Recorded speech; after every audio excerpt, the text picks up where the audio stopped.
una vez claro, intentamos ser original, ¿no? Uno propone temas y tal, y dije, vamos a hablar de ética de la inteligencia artificial. ¿Tú qué sabes de inteligencia artificial? Nada.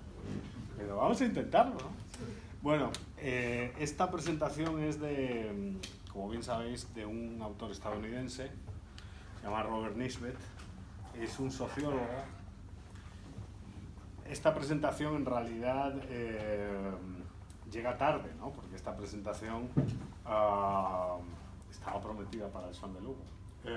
Pero, claro, al final no da tiempo a leer todo lo que hay que leer para hablar con cierta propiedad de un autor, y más de este autor que, bueno, escribe 18 libros, escribe infinidad de papers, y la verdad es que tiene una producción académica brutal a partir del año 42-43. Entonces es un autor muy interesante, pero al mismo tiempo también complejo, ¿no?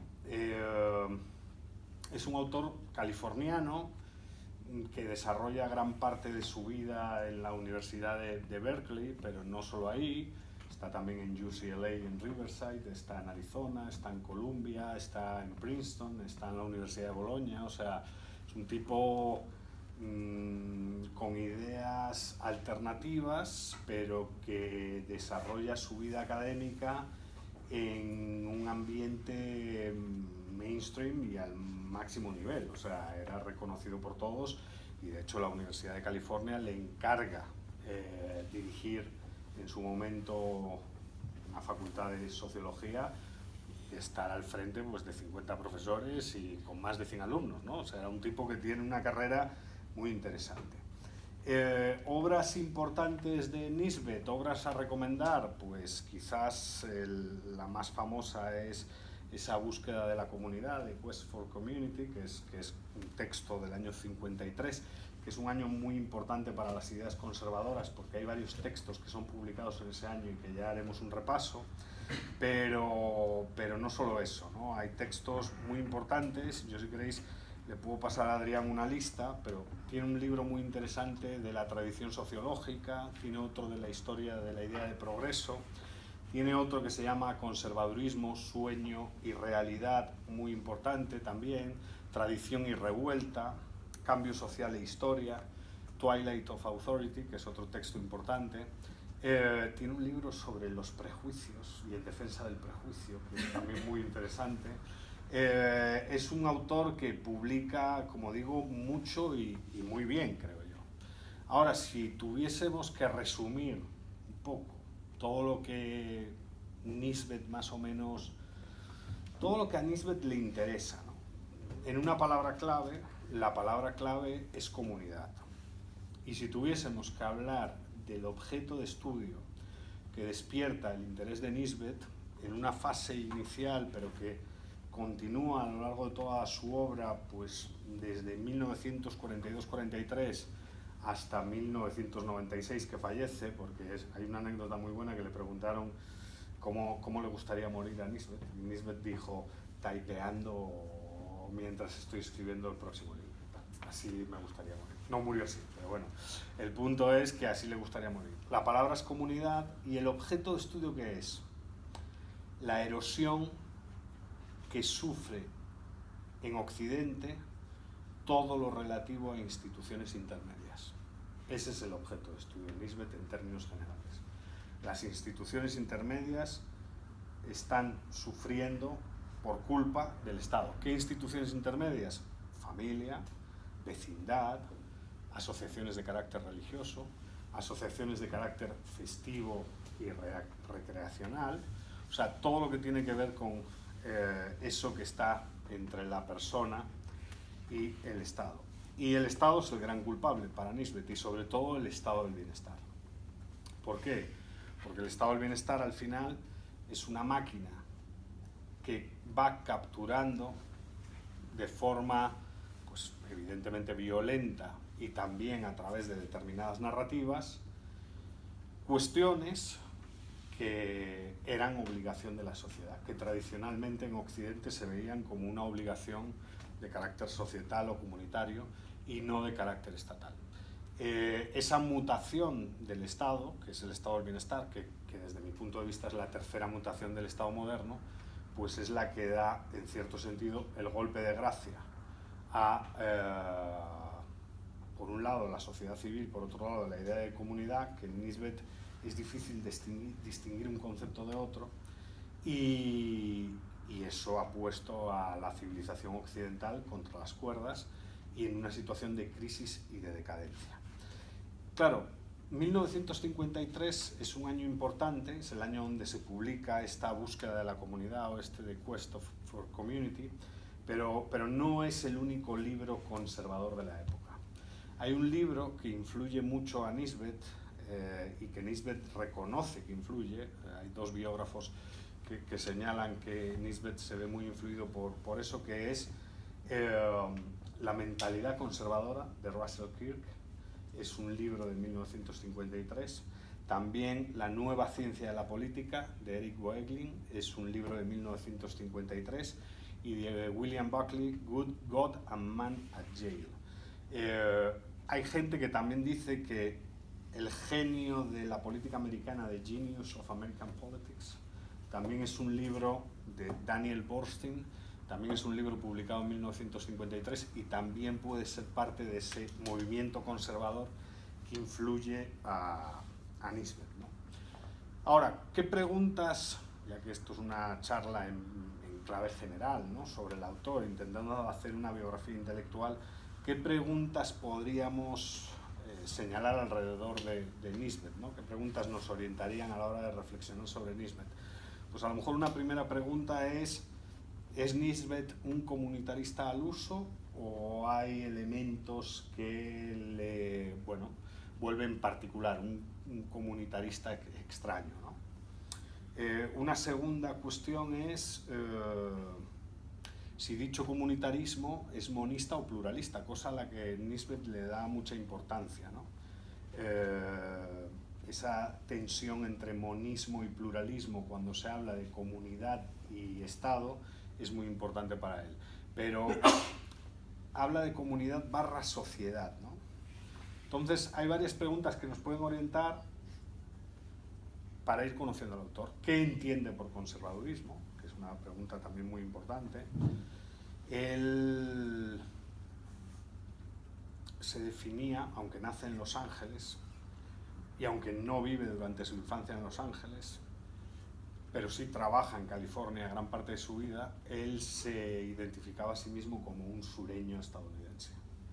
Él pasa su juventud en Georgia y él se identificaba con los valores de la tradición del sur de Estados Unidos, un poco como James Buchanan, ¿no?, que también le iba al rollo de la bota campera y el traje, ¿no?, que está bien.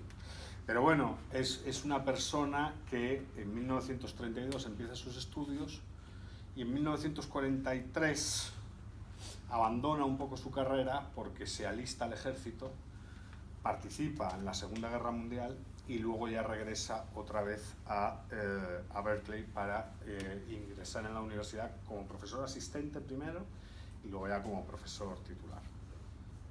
Es una persona que es discípulo de Frederick Taggart, que es un autor poco conocido. Él habla muy bien de Frederick Taggart y era una especie de sociólogo a medio camino entre la sociología y la historia, pero una persona que sin duda inyecta en Nisbet el amor por el conservadurismo político y el amor por la teoría política moderna y su valor para conectarla con la sociología contemporánea, que es donde está más o menos él inmiscuido. Claro, un poco por concluir la parte biográfica y ya meternos en cuestiones de contenido teórico sobre Nisbet, decir que es una persona que sí fue muy reconocida. O sea, recibió la medalla al mérito académico, por ejemplo, de Italia, recibió premios y honores, por ejemplo, de la Universidad de Columbia, se jubiló en el American Enterprise Institute de investigador así a tiempo completo y sus últimos libros son de esa fase, de esa etapa. O sea, es una persona que como dice muchas veces el profesor Bastos, ¿no? A lo mejor es como dice Bastos, yo siempre se lo escuché hablando de Charles Tilly, ¿no? Porque Bastos así se sorprende, ¿no? Y dice, Charles Tilly, Tilly no penséis que es un friki de extrema derecha. Charles Tilly es una persona que desarrolló su carrera con los máximos reconocimientos. Pues Nisbet es igual. Es una persona que fue muy valorado, al cual se le dieron puestos de responsabilidad, y pues desafortunadamente no es como otro sociólogo al que le tenemos cariño aquí, el profesor Carrero y yo, ¿no? Pitirín Sorokin, que al pobre lo tenían ahí en una mierda de oficina, sin luz y sin agua para matarlo de hambre y tal, por tal Parsons y todos esos hijos de Putin. Pero la cosa es que en este caso no es así. En este caso, un libro que es medio autobiográfico y que me sorprendió y que está en Amazon, o sea, está para el Kindle, vale, los tengo todos en Kindle trabajados, es Making of Modern Society, que es un libro medio autobiográfico, de Nisbet. O sea, si uno quiere leer así pues pensamientos propios y tal, más allá del análisis académico, pues ahí está. Pero yendo al tema, un primer tema que le interesa al autor es la tensión existente entre comunidad y poder estatal. Ese es un primer objeto de estudio. Y voy a leer una cita de Quest for Community, que es: la verdadera importancia del Estado moderno es inseparable de su sucesiva penetración en las alianzas económicas, religiosas, de parentesco y locales del hombre, y de sus revolucionarias dislocaciones de los centros establecidos de función y autoridad. Es decir, básicamente el Estado moderno, a través de sus mutaciones, destruye la vida social que se había generado a través de un proceso más o menos evolutivo de prueba y error, y que había pues instalado una serie de pilares que el Estado vuela por los aires. Y claro, Nisbet lo que dice es: el Estado es una máquina para destruir la sociedad, y es una máquina que además genera narrativas aparentemente contraestatistas que son muy estatistas. Y básicamente Nisbet presenta esa relación entre individuo y Estado. Y esto es muy interesante porque para Nisbet el individualismo y la concentración de poder estatal no están reñidos. No sé qué pensaría Ayn Rand. Ayn Rand se emputaría muchísimo. Pero la realidad es que Nisbet le diría: eres la consecuencia del estatismo obsceno. Porque cuando defiendes el individualismo radical, estás de facto defendiendo el Estado y a la concentración de poder estatal. Y de hecho, una cita directa dice: el lema "el hombre contra el Estado", utilizado por primera vez por Herbert Spencer, es definitivamente erróneo. Y dice que el individuo aislado y el individuo que adquiere derechos gracias al Estado, evidentemente no se puede oponer al Estado. Es un individuo que necesita del Estado para que éste garantice sus derechos.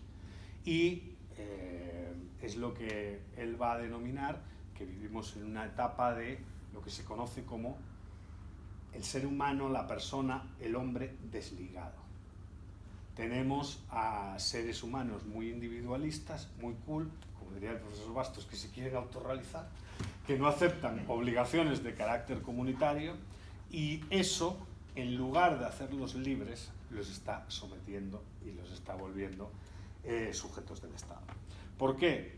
Porque el individuo y el Estado se oponen a un tercer factor, dice Mises, que es la comunidad. Dice Nisbet, joder, para que veáis mi subconsciente cómo funciona, estoy alineado. Dice Nisbet, se oponen a un tercer factor, que es la comunidad. Claro, ¿qué es comunidad? Es difícil de entender porque yo creo que comunidad y sociedad, o lo que a día de hoy llamaríamos sociedad civil, para Nisbet es lo mismo. ¿Por qué? Porque es resultado de la libre asociación, es resultado de la independencia financiera frente al Estado, es expresión de cierto compromiso con el entorno que te rodea, lo que implica un compromiso de carácter social y lo que implica un compromiso de carácter político, y ese compromiso puede ser de pequeña, mediana o gran magnitud.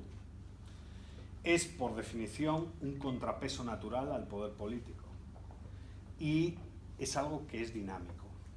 Aunque su pedigrí, dice Nisbet, es antiguo, está en constante cambio. No es como el Estado, ni pretende ser como el Estado, es algo alternativo.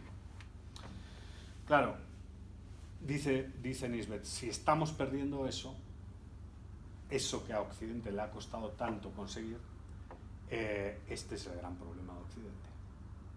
Que no es un problema que solo revele Nisbet, ¿no? Hay mucha literatura aquí. Y que no es un problema que a día de hoy no se toque ni hay autores que no sean conscientes. Si uno, por ejemplo, se acerca a la obra de Ross Douthat, La sociedad decadente, pues en La sociedad decadente más o menos se habla también de esto. Ahora, Nisbet no atribuye a la comunidad, como dicen algunos atribuyen a la comunidad cualidades cósmicas o casi talismánicas. Sin embargo, la comunidad es algo tangible y observable. Son vínculos, roles, estatus, normas visibles de jerarquía y autoridad, normas que delimitan y refuerzan lo espiritual e intelectualmente emanado de la sociedad. Entonces ahí hay algo muy interesante. ¿Qué características posee la comunidad para Nisbet? Pues la primera, la comunidad cumple una función de carácter social. Vivimos en comunidad con objeto de cumplir una función. En segundo lugar, las comunidades suelen tener propósitos trascendentes, suelen tener ideales y en algunos casos suelen construirse sobre dogmas. En tercer lugar, la comunidad se caracteriza por algo que se tocó ayer y que, bueno, no hay mucho que decir aquí. La comunidad es expresión de autoridad y no es expresión de poder. Y Nisbet llega a decir, la autoridad comunitaria, ya sea en la familia, el monasterio o en la universidad, se basa en alguna manifestación de consenso. La legitimidad, declarada o no, es siempre esencial. O sea, la comunidad es legítima. Y normalmente, dice, la autoridad surge por hábito, surge por uso, surge por costumbre, surge por algún tipo de acuerdo consciente o explícito. Y todos los que formamos parte de alguna comunidad, creo que esto lo entendemos bien, ¿no? Pero no acaban aquí las características de la comunidad según Nisbet. La comunidad es jerárquica, tiene que haber una jerarquía. Que sea jerárquica no significa que haya violencia o relaciones de poder. La comunidad es solidaria y la comunidad tiene un fuerte sentido de honor y de reputación. Entonces no se necesita gobierno, se necesitan autoridades que más o menos delimiten, pero obviamente es una cuestión que todos aquellos que forman parte de la comunidad entienden. Ahora bien, dice Nisbet, las comunidades, esto puede ser entre los randianos, bueno, aquí no hay randianos, pero en Nisbet hay mucho rechazo al individualismo. La comunidad y no los individuos es la unidad irreductible de la historia. La comunidad y no los individuos es la unidad irreductible de la historia. ¿Y la primera comunidad cuál es? La familia. Entonces Nisbet dice, eso está destrozándolo. Y obviamente, ¿cómo atacan a la comunidad aquellos que están atacando a la comunidad? Es decir, en el mundo de Nisbet, los hippies, que ya estaban en la década de los 60 jodiendo a todo el personal en las universidades. Pues la comunidad es particularista, la comunidad es parroquial, la comunidad es exclusiva y excluyente, la comunidad es autoritaria, la comunidad es arrogante, intolerante, desigual.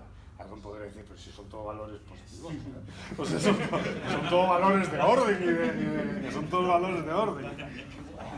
Claro, Nisbet lo que dice es que esa crítica está calando en la sociedad y está calando en la sociedad porque básicamente el Estado lleva, ya en la época de Nisbet, muchos años contribuyendo a la erosión de la sociedad / comunidad y a la apropiación en cuanto a provisión de servicios se refiere y en cuanto a obligaciones de carácter comunitario se refiere, por parte del estado del bienestar.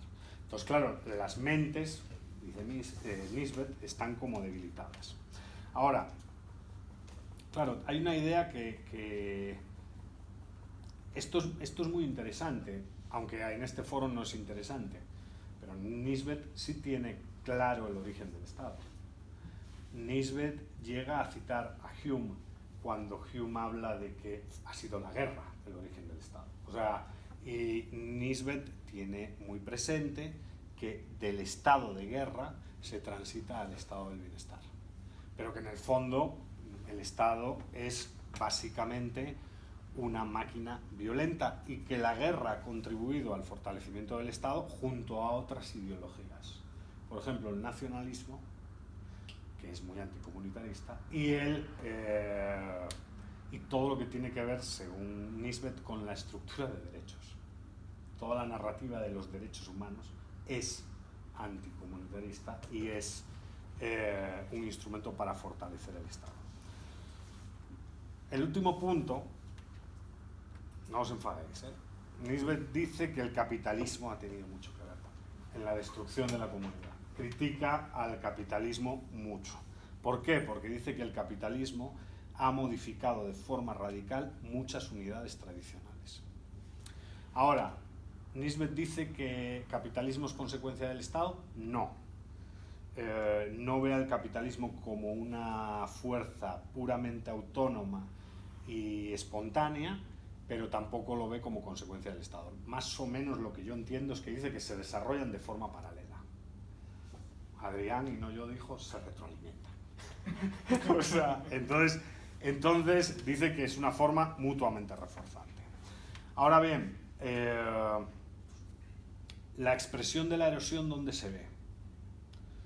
Él habla de individuos estadounidenses, pero podríamos ir más allá y hablar de los individuos en el occidente, ¿no? Un número cada vez mayor de personas están desconectadas del matrimonio, están desconectadas de la familia, están desconectadas de la iglesia, están desconectadas de su vecindad y de su identidad regional o local, están desconectadas del trabajo y no poseen ningún tipo de responsabilidad moral. Esa es, según Nisbet, la expresión más absoluta de la decadencia. Y dice que eso se puede ver, es tangible, solo hay que salir a la calle para verlo. Entonces, Nisbet utiliza un concepto que es el concepto, podríamos traducir desapego, yo creo, ¿no? Pero él habla de alienación. Son individuos alienados. Son individuos que están desapegados del orden social tradicional. Son individuos que tienen un problema consigo mismo y que tienen un problema con la comunidad a la que pertenecen. Y son individuos excesivamente materialistas. De hecho, no sé si a alguien le suena el juego que hace, la crítica que hace Nisbet. Bueno, Nisbet dedica un libro a, perdón la palabra, pero es que ya me estoy viniendo arriba, a cagarse en la universidad, ¿no? Dice que la universidad ha degenerado de forma... Y básicamente, en ese libro habla del cash nexus, que no sé si os suena a alguien. El cash nexus es la transformación de los viejos intelectuales, que básicamente lo que querían era estudiar y descubrir la verdad, en la burguesía intelectual. O como dice Nisbet, la burguesía lucrativa que anda buscando proyectitos de investigación y anda buscando hacerse famoso, ¿no? ¿Por qué? Además, dice Nisbet, esto es un problema. Porque la universidad, hasta por lo menos mediados del siglo XX, dice, era una institución todavía medieval. Que era algo que era bueno y no malo. Mira, Roque, esa va para ti. Lo dice literalmente. Era de las pocas instituciones occidentales que mantenía su identidad todavía medieval. Pero eso ha desaparecido. Hay otro tema, que es el tema del monismo y el pluralismo. Este tema, obviamente, tiene que ver con teoría política, no es nada que aquí no se sepa, todos lo sabemos. Básicamente es creer que sociedad y Estado son lo mismo. Que evidentemente en la teoría política eso sucede, ¿no? Y se ve en algunos teóricos.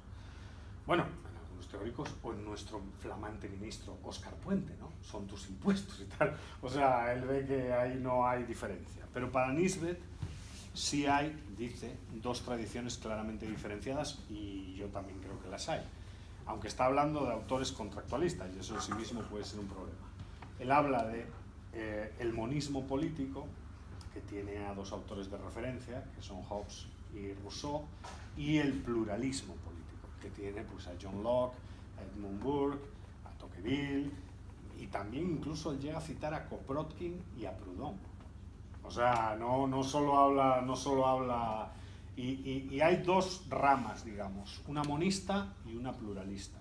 ¿Qué significa monismo y pluralismo? Aunque aquí no sea necesario pues, comentarlo. Básicamente, entender el salto del individuo al Estado sin intermediarios. Lo que se ve pues, en el Leviatán hobbesiano, ¿no? Que se ve con mucha claridad, ¿no? O sea, no hay instituciones de carácter intermedio. Y por contraponer pues, el canon, Hobbes y John Locke, pues todos sabemos que el contrato social hobbesiano es monista, evidentemente. La persona forma parte del Estado y literalmente cede toda su soberanía a un hombre o a una asamblea de hombres, y en el caso lockeano el pacto es doble, ¿no? Hay un primer pacto de unión que establece pues, la sociedad, y un segundo pacto de sujeción. Pues básicamente eso a Nisbet le interesa. Y le interesa motivado un poco, inspirado un poco por Edmund Burke. Porque la verdad es que el amor que muestra por Edmund Burke y por Tocqueville, que los dos pueden ser muy criticados, pero el amor que muestra por Edmund Burke y por Tocqueville en las obras es importante. Y el odio que muestra por Rousseau pues también es muy guapo, ¿no? A Rousseau le llama el filósofo de la vanidad, el Sócrates demente de la Asamblea Nacional, el padre salvaje, feroz, cobarde y despiadado de la Revolución. O sea, ¿cómo? Para Rousseau hay mucho calificativo. Pero para Tocqueville y para Burke, no. Yendo, que ya llevo media hora, sobre el tema del dogma conservador. Claro, él señala, lo dice él, no es que lo diga un biógrafo, no, lo dice él. Nisbet no escribe The Quest for Community como un libro conservador. Esto es importante. Eso no significa que no fuese conservador, era conservador. Ahora, entendía el conservadurismo de una manera... al final entendía el conservadurismo como una posición política de origen europea y muy resultado de la obra de Burke, ¿no? Como una reacción a la Revolución Francesa, punto. Y además decía, Burke era un revolucionario. O sea, Burke defiende a Irlanda, Burke defiende la Revolución Gloriosa, pero claro, critica la Revolución Francesa. Y critica la Revolución Francesa por una cuestión asociada a la arbitrariedad. Ahora bien, ¿por qué llega Nisbet al conservadurismo? Por otro autor, que hay que dedicarle una biografía, no sé si Óscar seguro que sabe más de este, que es Russell Kirk. Yo solo me leí un libro, que fue, obviamente, por recomendación de Bastos, como todos, y claro, la primera parte me escandalizó porque critica a los puertorriqueños de forma muy dura, ¿no? No tiene culpa a los puertorriqueños, se pasa 20 pueblos. Pero bueno, el punto es que Nisbet llega al conservadurismo por Russell Kirk. Y Nisbet era yo diría, creyente. Nisbet tenía mucha fe en Estados Unidos. Al final, obviamente era un nacionalista estadounidense, porque decía que Estados Unidos, afortunadamente y a pesar de la crisis, todavía tenía suelo fértil para las ideas conservadoras. Y ahí estaba la recuperación, digamos, del proyecto, ¿no? Nisbet llega a reconocer que los dos grandes periodos conservadores son parte del siglo, finales del XVIII y parte del siglo XIX, y la segunda mitad del siglo XX. y cita a gente como, bueno, en Francia Joseph de Maistre, que no era precisamente un moderado, cita a Coleridge en Inglaterra, cita a Haller en Suiza, cita a Jaime Balmes en España, pero luego dice, pero la verdadera revolución está con Kirk, con Weber, con Buckley, con Mises, con Hayek. Pone Hayek de conservador. Esto me molaría, de preguntarle a Hayek, oye, Hayek, ¿retomamos el artículo o qué? Y claro, el libro más importante para eso, ¿cuál es? Conservadurismo, sueño y realidad. Que es un libro sobre el conservadurismo, publicado en 1986.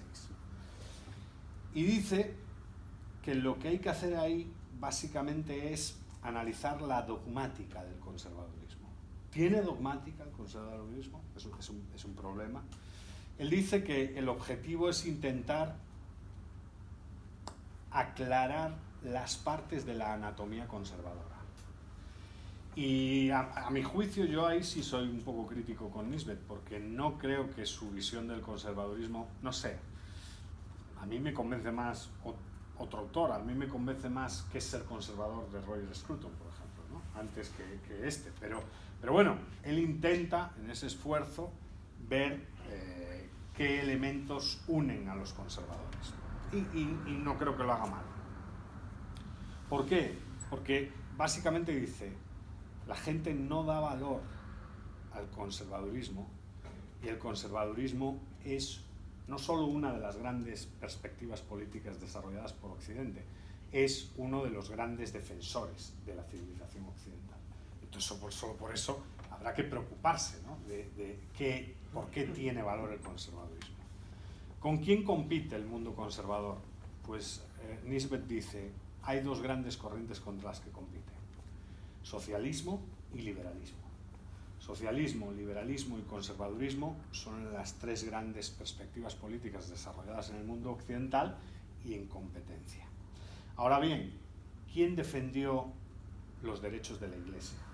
Los derechos de la jerarquía, la idea de jerarquía social, la familia y la propiedad con más ahínco, dice Nisbet, pues fueron, según él, los conservadores, ¿no? El socialismo, pues básicamente es un enemigo de las instituciones intermedias, es un enemigo de la comunidad y es un enemigo de la sociedad, resultado de la libre asociación. Entonces, el socialismo es enemigo, sencillamente. Y dice Nisbet, el liberalismo va a medio camino. Dice, pero bueno, aquí gusta ese tipo de afirmaciones, ¿no? ¿Qué palabras clave son importantes a la hora de hablar del conservadurismo según Nisbet? Bueno, pues son palabras que yo creo que un poco se deducen fácilmente, ¿no? Historia y tradición, importantísimo. Prejuicio y razón, son dos conceptos también interesantes. Autoridad, poder, y sobre todo la tensión entre libertad e igualdad. En último lugar, y para Nisbet es relevante, religión y moral.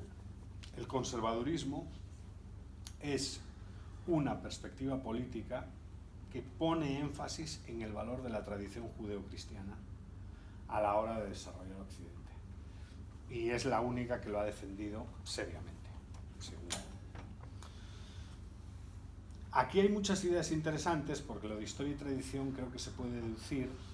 El escepticismo acerca de la razón también se puede deducir, pero hay cuestiones muy interesantes como el prejuicio, ¿no? Para Nisbet los prejuicios son buenos, y una sociedad que tiene prejuicios suele ser una sociedad sana. Dice, es al revés, o sea, es al revés de todo lo que se dice ahora, ¿no? ¿Por qué? Porque claro, dice Nisbet, el gran prejuicio de la Ilustración fue el prejuicio contra el prejuicio. La Ilustración insistía en que todo debía ser juzgado por la razón. Ningún prejuicio se consideraba legítimo. Y dice Nisbet, hay en el prejuicio una sabiduría inmanente, fruto de los siglos y de la profunda necesidad de seguridad del hombre. Aunque el prejuicio es objeto del desprecio racionalista, traza líneas de acción que no deslumbran al individuo ni lo incapacitan para tomar decisiones ante cualquier circunstancia. El apego racional y emocional a ciertos hábitos, creencias y prácticas contribuye a una comprensión del mundo que es un prerequisito para la acción. Y este modo de comprensión o conocimiento es la esencia misma del sentido común o sensus communis. Así que ya saben, cultivemos los prejuicios. Pero dice, lo más importante para el conservador y para la doctrina conservadora es la importancia de la religión. Y aquí pues hay cosas muy interesantes, bueno, reflexiones incluso vinculadas a Chesterton y tal. ¿Por qué la religión es buena? Son dos razones las que da Nisbet. La primera, ayuda a las personas a ir más allá de sí mismas, a preocuparse por la trascendencia.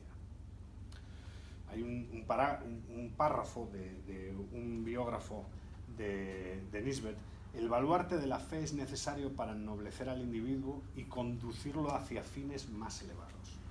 Y citan la cita de Chesterton, que me imagino que aquí la gente la conoce: el peligro de perder la fe en Dios no es que uno no crea en nada, sino que crea en cualquier cosa. Ahora, la segunda función institucional de la religión es el contrapeso que una iglesia fuerte ha sido frente al Estado en este proceso evolutivo. O sea, ha salvado, en cierto sentido, la religión al mundo occidental. Aunque Nisbet dice que el conservadurismo teórico-político, aun defendiendo el valor de la religión, no ha mostrado entusiasmo religioso. Y eso también es positivo. O sea, es tener como una actitud intermedia. Dice, ninguno de los padres fundadores del conservadurismo político se entregó ni pareció apreciar el fervor religioso. Una cosa es valorar la religión y otra cosa es entusiasmarse excesivamente con la religión. No sé qué quiere decir, así que no me preguntéis después, que yo si queréis os busco el párrafo, está en la página 69. Otros temas, más allá del conservadurismo y de estas cuestiones que Nisbet tocó, y que son temas interesantes, es la cuestión académica. Para mí es una cuestión fundamental. La cuestión académica y también la cuestión de progreso, de la idea de progreso. Pero la cuestión académica es muy importante. Mises critica duramente la deriva cuantitativa y cientificista de la sociología de su época. Y claro, como es una autoridad, se le escucha. En el libro de La sociología como forma de arte, que es un libro de 1962, básicamente ataca el cientificismo porque dice que esta obsesión metodológica está limitando el espíritu de descubrimiento y creación por parte de los sociólogos. Y está haciendo, un poco como Sartori dirá 40 años después, que eso aluciné, de la sociología pues una disciplina un poco irrelevante, básicamente, ¿no? Pero el punto es que hay que recuperar, dice, la imaginación y la creatividad en sociología, y eso implica también una actitud, ¿no? Este libro es un libro interesante, es un libro de metodología. Intenté meterlo en el curso de metodología, no hay manera de meterlo, pero la realidad es que es un texto que tiene conexiones, sin citarlo, por ejemplo, con Michael Polanyi, muy potentes. Conexiones con Michael Polanyi muy potentes, y es de la época. Claro, la sociología está plagada de cientificismo. El cientificismo es, en el fondo, consecuencia de una obsesión metodológica y de, en el fondo, la incapacidad por parte de muchos investigadores para crear investigación relevante, ¿no? La idea es enfrentar a esta lógica de la demostración, que es la lógica metodológica, una lógica de descubrimiento, dice, para darle una fuerza a un nuevo impulso a la disciplina. Y luego el segundo punto es la idea de progreso. La idea de progreso, que aparece en un libro de 1980, Historia de la idea de progreso, dice, literal, que el progreso se convirtió en el siglo XVIII en la religión secular de Occidente. Y que esto tiene varios rasgos que hacen de esta idea algo pues, peligroso. En primer lugar, es teleológica, la idea del progreso. Presupone una dirección única. Es secularizada, reemplaza a Dios. Es colectivista, coloca el énfasis en la humanidad, ¿no? Las vacunas, la humanidad. Y es política, se vincula con la idea de que el Estado puede planificar. Entonces, claro, el progreso, según Nisbet, es un dogma racionalista terriblemente peligroso, ¿no? Al final, ¿por qué es peligroso? Porque con base en ese dogma racionalista se pueden llegar a justificar transformaciones sociales radicales o incluso revoluciones y alterar con ello el orden social. Es bastante crítico, ¿no? Claro, para ir acabando, ¿es Nisbet un conservador? Pues parece evidente que sí, ¿no?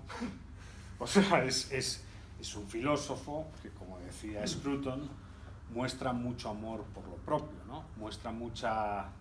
¿Cómo se llama el concepto de Scruton? Que era un concepto para impresionar las amistades, joder. Oikofilia. Oikofilia, ¿no? Amor a lo tuyo, a lo propio, ¿no? En segundo lugar, ¿hay una idea de libertad en Nisbet? Definitivamente hay una idea de libertad con responsabilidad, y yo creo que se deduce que no puede existir la una sin la otra. Importan las instituciones, importa el orden social, importa la tradición, importa el valor de la historia. Podemos afirmar, sin temor a equivocarnos, que es el gran sociólogo conservador del siglo XX, el gran defensor de las instituciones intermedias y el gran estudioso de la comunidad, la tradición y la autoridad moral. Tres conceptos interesantes, ¿no?